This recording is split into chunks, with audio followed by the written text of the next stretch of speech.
Hello.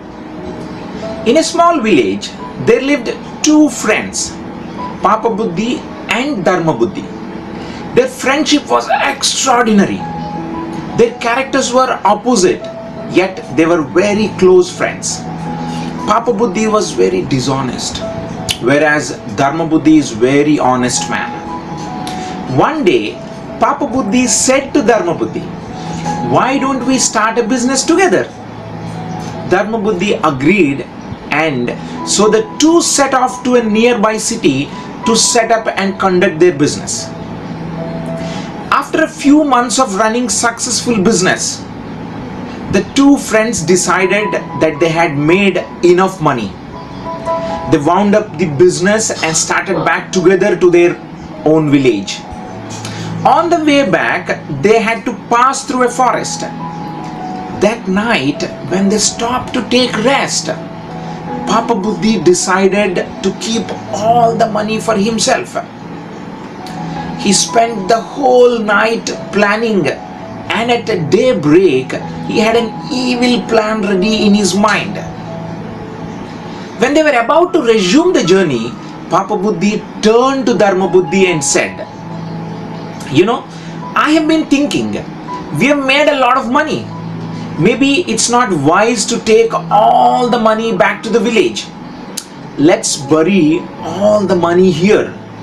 We can come back together whenever we need money and take out as much as we need.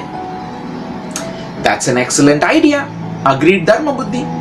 They buried the money at the foot of a huge banyan tree and went on to their homes in the village. That night, Paap Buddhi sneaked into the forest and dug out all the money from under the banyan tree and closed up the hole again.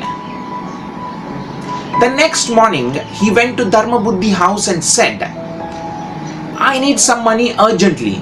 Let's go and bring some of our money back. They both went to the banyan tree and began to dig. Not finding any money, Paap Buddhi accused Dharma Buddhi for stealing the money. They both went to the village judge to seek justice. The village judge asked them both for proof of their innocence. Paap Buddhi declared that the tree god was his witness. The judge decided to go to the tree god the very next day. That night, Paap Buddhi sought the help of his father. The next day, they all went to the banyan tree. The judge turned to the banyan tree and spoke to the tree. "O God of this tree, who is the culprit?" To the surprise of everyone, a voice from inside the tree said, "Dharma Buddhi is the culprit. He has all the money." While the judge and the elders of the village were busy discussing the case, Dharma Buddhi collected some dry leaves and twigs and placed them near a hollow in the huge trunk of the banyan tree and set fire to them. As the smoke entered the hollow in the tree, out ran a figure coughing. It was Paap Buddhi's father. Paap Buddhi was severely punished for his wickedness, my friends. Let's analyze this story and understand how and what we could learn about critical thinking skills. Now you all have seen that there are two characters in this story. One is Paap Buddhi and other one is Punya Buddhi. Paap Buddhi is dishonest and Punya Buddhi is an honest. Now Punya Buddhi was blamed by Paap Buddhi. Now when he was blamed, he did not react emotionally. He stayed calm and composed in the time of crisis. That's what he has demonstrated.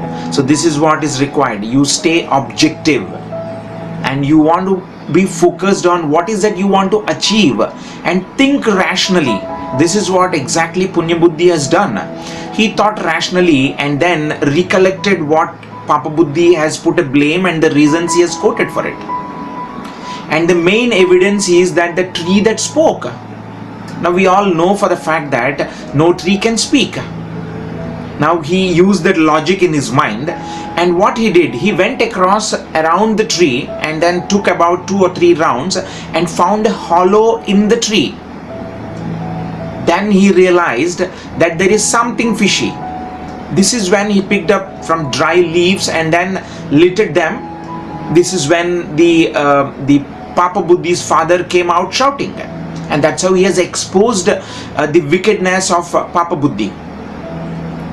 Right? So he thought rationally. Now he took into consideration of his knowledge, he took into consideration of the data and facts around him. And based on all of that, he actually exposed Paap Buddhi and his wickedness.